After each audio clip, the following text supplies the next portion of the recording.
Chairman Blumenthal, Ranking Member Hawley, and members of the subcommittee. My name is Curtis Leggett, and I'm the President and CEO of the National Association of Broadcasters. I'm proud to testify today on behalf of our thousands of local television and radio station members who serve your constituents every day. Study after study shows that local broadcasters are the most trusted source of news and information. Our investigative reports have received countless awards for exemplifying the importance and impact of journalism as a service to the community. This includes WTNH News 8 in New Haven, which received an Edward R. Murrow Award for its reporting on child sex trafficking in the state, and KMX Radio and KMOV TV in St. Louis, which were also recently honored with Murrow Awards for their accurate and heartfelt reporting of a deadly school shooting. Stories like these are the antidote to the misinformation and disinformation that thrives online. Broadcasters will build on this trust by embracing new AI tools that will help our journalists, particularly when it comes to delivering breaking news and emergency information. For example, one broadcaster is piloting a tool that will use AI to quickly cull through inbound tips from email and social media to produce recommendations that they can verify and turn into impactful stories. Other broadcasters are using AI to translate their stories into other languages to better serve diverse audiences. When AI can help these journalists, real people, perform their jobs in their communities, we welcome it. However, this subcommittee should be mindful of three significant risks that generative AI poses to broadcast newsrooms across the country. First, the use of broadcasters' news content and AI models without authorization diminishes our audience trust and our reinvestment in local news. Broadcasters have already seen numerous examples where content created by our journalists has been ingested and regurgitated by AI bots with little or no attribution. For example, when a well-known AI platform was recently prompted to provide the latest news in Parkersburg, West Virginia, it generated outputs copied nearly word for word from WTAP-TV's website. The station did not grant permission for that use, nor were they even made aware of it. Not only are broadcasters losing out on that compensation, but this unauthorized usage risks undermining trust as stations lose control over how their content is used and whether it's integrated with other unverified information. All of the concerns that drive Senator Klobuchar, Kennedy, and this committee's work on the Journalism Competition and Preservation Act are exacerbated by the emergence of generative AI. Second, the use of AI to doctor, manipulate, or misappropriate the likeness of trusted radio or television personalities risks spreading misinformation or even perpetuating fraud. One example, a recent video clip of a routine discussion between two broadcast TV anchors was manipulated to create a hateful, racist, anti-Semitic rant. And Univision's Jorge Ramos, one of the most respected figures in American journalism, has repeatedly been a victim of AI tools, appropriating and manipulating his voice and image to advertise all kinds of unauthorized goods and services. We appreciate the attention of Senators Coons, Blackburn, Klobuchar, and Tillis to this growing and significant problem, which should be addressed in balance with the First Amendment. Finally, the rising prevalence of deepfakes makes it increasingly burdensome for both our newsrooms and users to identify and distinguish legitimate copyrighted broadcast content from the unvetted and potentially inaccurate content being generated by AI. To give a recent illustration, following the recent October 7th terrorist attacks on Israel, fake photos and videos reached an unprecedented level on social media in a matter of minutes. Of the thousands of videos that one broadcast network sifted through to report on the attacks, only 10% of them were authentic and usable. As I document in my written testimony, broadcasters across the country have launched significant new initiatives to bolster the vetting process of the content that is aired on our stations. But these efforts are costly, and the problem grows more complex by the day. In conclusion, America's broadcasters are extremely proud of the role we play in serving your constituents, and we are eager to embrace AI when it can be harnessed to enhance that critical role. However, as we have seen in the cautionary tale of big tech, exploitation of new technologies can undermine local news. This subcommittee is wise to keep a close eye on AI, as well as the way our current laws are applied to it. Thank you again for inviting me to testify today. I look forward to your questions. Thank you, Mr. Leggett. Mr. Lynch. Thank you, Chair Blumenthal, Ranking Member Hawley, and members of the subcommittee. Thank you very much for inviting me to participate today in the critical discussion about AI and the future of journalism. My name is Roger Lynch, and I'm the CEO of Condé Nast. Condé Nast's iconic brands and publications include The New Yorker, Vogue, Vanity Fair, Wired, Architectural Digest, Condé Nast Traveler, GQ, Bon Appetit, and many more, including, I might add, Tatler, which was first published in the UK in 1709. Our mission is to produce culture-defining, exceptional journalism and creative content. And this purpose is evident in our output that only humans can make, together with rigorous standards and fact-checking that can be produced. The result is stories that change society for the better, information that helps people make decisions in their daily lives, and content that creates an informed and empowered electorate.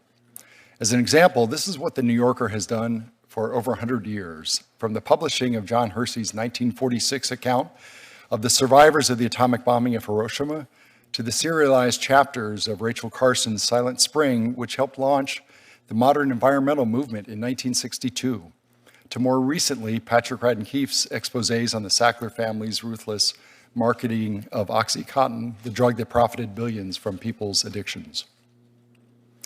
I have long experience leading companies through times of great technological change. You could say it's in my DNA. And generative AI is certainly bringing about such change and is already demonstrating tremendous potential to make the world a better place. But Gen AI cannot replace journalism. Journalism is fundamentally a human pursuit, and it plays an essential and irreplaceable role in our society and our democracy. It takes reporters with grit, integrity, ambition, and human creativity to develop the stories that allow free markets, free speech, and freedom itself to thrive. In each business that I've led, successful new businesses were built on a foundation of licensing content rights. Licensing allowed distributors to work together with content creators to innovate new and better consumer experiences and generate profits that were invested in creating more great content. I'm here today because congressional intervention is needed to make clear that Gen AI companies must also take licenses to utilize publisher content for use with Gen AI. Unfortunately, currently deployed Gen AI tools have been built with stolen goods. Gen AI companies copy and display our content without permission or compensation in order to build massive commercial businesses that directly compete with us. Big tech companies argue that this is fair use, that their machines are just learning from reading our content just as humans learn, and that no licenses are required for that. This is a false analogy. Gen AI models do not learn like humans do. They maintain complete copies of the works they train on, our content, and output its substance while keeping 100% of the value for themselves and training consumers to come to them for information, not to us, depriving us of essential customer relationships. Fair use is designed to allow criticism, parody, scholarship, research, and news reporting.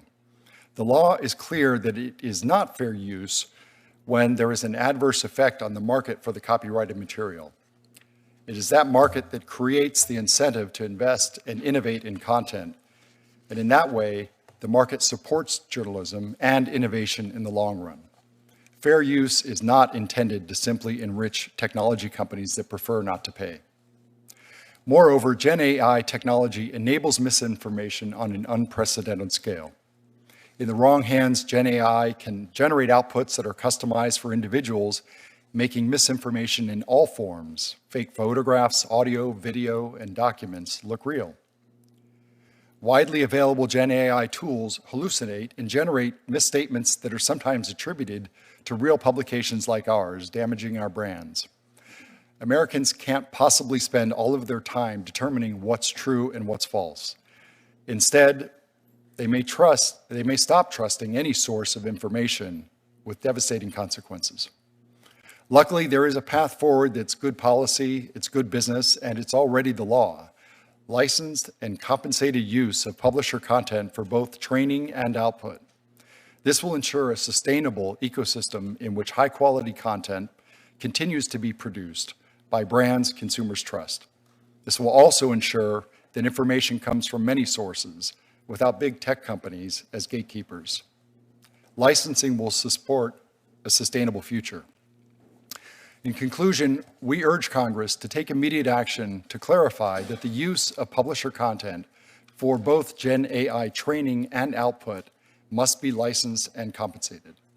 The time to act is now, and the stakes are nothing short of the continued viability of journalism. Thank you very much for your work on these important issues. Thank you very much, Mr. Lynch. And let me begin where you ended to say that what we're proposing really is to clarify. The argument could be made, I think, that the law now requires this kind of licensing, but I think you would agree with me that the costs of enforcing those rights through litigation, the financial costs, the delay, the cost in time, make it often a impractical or less effective remedy than is needed and deserved. Is that the thrust of your testimony? Yes, Senator. If the big AI companies had agreed with that position, we would be able to negotiate arrangements with them. Unfortunately, they do not agree with that. They do not agree that they should have to be paying for this. So they believe that it is covered under fair use, and hence the lawsuits that you've already seen starting. In a blog post, I believe, from OpenAI, reported very recently, within the last 24 hours or so, the reference was made, in fact, to ongoing negotiations preceding the New York Times lawsuit, and possibly other negotiations are ongoing. But in the long term, those kinds of individual ad hoc agreements will be unavailing to the smaller newspapers or broadcast stations that don't have the resources of a New York Times, correct? Certainly, that would be a major concern, is that the amount of time it would take to litigate, appeal, go back to the courts, appeal, maybe ultimately make it to the Supreme Court to settle. Between now and then, there'd be many, many companies, media companies, that would go out of business. One of the core principles of the framework that Senator Hawley and I have proposed is record keeping and transparency. Developers ought to be required to disclose essential information about the training, data, and safety of AI models to users and other companies. Ms. Coffey, you make the point that this is important for newspapers. The AI companies have been intensely secretive about where they get their data, but we know, based on even the limited transparency that's available to us, that they use copyright material, and it's the bedrock for many of their models. For example, Meta and other companies use a database called Books3, which is a collection of nearly 200,000 pirated books. That's not public information, that's theft, in my view. I'm a former prosecutor, so I don't use that term lightly, but it seems to me that's the right term for it. So part of the problem is that AI companies are using this hard work, not just the sweat and tears and sometimes blood, but also the financial investment that is made to produce news. It doesn't appear magically. It's not out of thin air. It's an investment. And the kind of lack of transparency makes it harder for you to protect your rights. Is that correct? That is correct, and we found the same thing with news media. 5 of the top 10 sites that are used by C4, which is the curated, more responsible data set that train the models of Common Crawl. We found that 5 of the top 10 were news media sites because it is quality, it is reliable, it is vetted and fact-based. And then we would agree that licensing would be the best marketplace solution so that we can avoid protracted litigation. And in order to do that, we need to know how they're using our content. So So a searchable database would be something that we would recommend. There are other options and ways to do that, and I know that there's legislation that we're supportive of that would identify how our content is being used, because any sort of tagging that we do, any authentication, we work with Adobe and others, but it's stripped whenever they take our content, and it doesn't follow the content through to the output, so we don't know how our content is actually being used, and therefore we can't enforce, and it's difficult to negotiate if we don't have that information. There's different versions that might work, but we would be very supportive of that so that we can enforce our rights. I would be very interested in more specifics from all the witnesses. We may not have time today to explore all the technical details, but obviously those details are important. I just want to emphasize the point that I think really all of you have made, which is there's great promise. There are tremendous potential benefits to using AI, for example, in investigative reporting, to go through court files or documents, discovery, depositions, all kinds of stuff that can be more effectively and efficiently explored and summarized by AI, but we also need to be mindful of the perils. We're going to have 5-minute rounds of questions, and I'll turn to the ranking member, Senator Hawley, now. Thanks again, Mr. Chairman. Thanks to all the witnesses for being here. Mr. Lynch, if I could just come back to you, because I was struck by your comment that the problem with generative AI as it exists currently, it's been built with stolen goods. Let's just talk a little bit about the sort of content licensing framework that you would favor. Can you give us a sort of a sketch of what that would look like, something that protects existing copyright law, something that you think would be workable? I'm not asking you to write the statute for us, Sure, but just sure. maybe give us a thumbnail overview.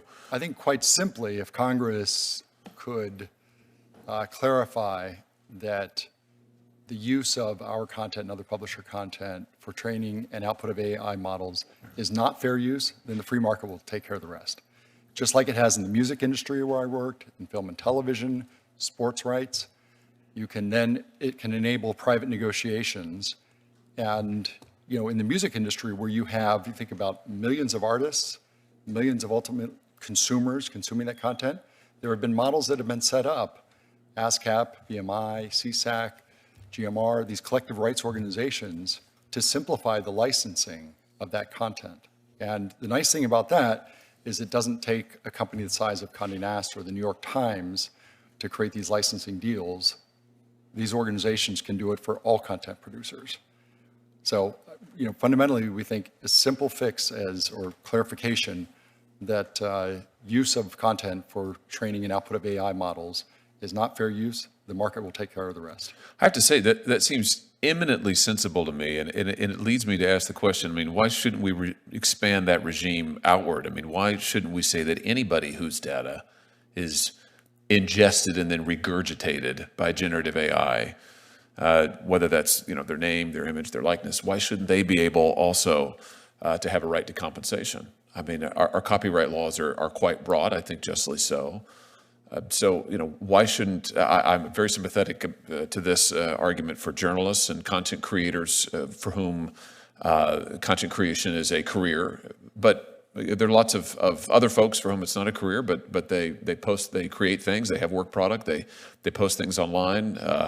Why shouldn't they also be protected? It seems to me that they should. I mean, it seems to me that every American ought to have some rights here in their data and in their content. And the sort of regime you've described, I mean, these are ordinary Americans already protected by copyright law. It seems that we should find a way to enforce that. And the way that you've described in terms of clarifying fair use seems to me to be a potential path forward.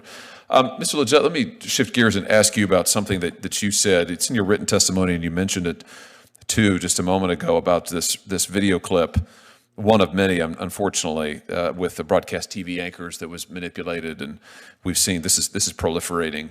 You know, the New York Times did a report just a couple of days ago about similar manipulation of images. In this case, not news reporters. This was just the Times reported on, for instance, I think a doctor. Online trolls, I'm quoting from the report now, took screenshots of a doctor from an online feed of her testimony she was giving at a parole board hearing and edited the images with AI tools, in that case, to make them sexually explicit. You know, completely fake. This is the classic deep fake, but obviously extremely harmful, extremely invasive. and then posted them online. I mean, used these images, created these images, and then in this case, put them on 4chan. So my question to you is, shouldn't there be some sort of federal limit, federal ban on deepfake images? Certainly of a sexually explicit nature, but shouldn't every American have the right to think, with appropriate First Amendment exceptions for parody, but shouldn't we have the right to think that, listen, you're not just going to, if you put a picture on Instagram of your child, it's not going to be scraped up by somebody, some company or some individual using company software to generate a sexually explicit image, or in the case of these news anchors, to put literally words in their mouth. You are absolutely right to prioritize this issue. For local broadcasters, all our local personalities have is the trust of their audiences. And the second that is undermined by disinformation, and these technologies, these deepfakes are going to put all of that on steroids, it is just more noise. And I think we have seen the steady decline in our public discourse as a result of the fact that the public can't separate fact from fiction. So absolutely, this is an area that demands your attention, this committee's attention. There are certainly some elements of this that in the expressive context that the committee needs to be mindful of. Certainly, we've aligned ourselves with the Motion Picture Association, and in the creative context, some of the potential carve-outs that they have flagged. But this is an issue that is existential for local news. It's existential for our democracy. And so we absolutely support this committee's attention to it. And I would just say in closing, Mr. Chairman, to your point, Mr. Leggett, the reason that the public can't separate fact from fiction is in the case of these images. I mean, they look like the real thing. I mean, they're just indistinguishable. I mean, it's not a matter of, the public, they're not paying attention. They are paying attention. That's the problem, is that they look absolutely real. And whether you're a broadcaster or a doctor or a mom or whatever, I just think the idea that at any moment you live in the fear that some image of me out there could be manipulated and turned into something completely else, ruin my reputation. And what's your alternative? Go file a legal suit and fight that out. And I mean, most people don't have money for that. This just seems to me, Mr. Chairman, like a situation we've got to address, and quickly. Thank you.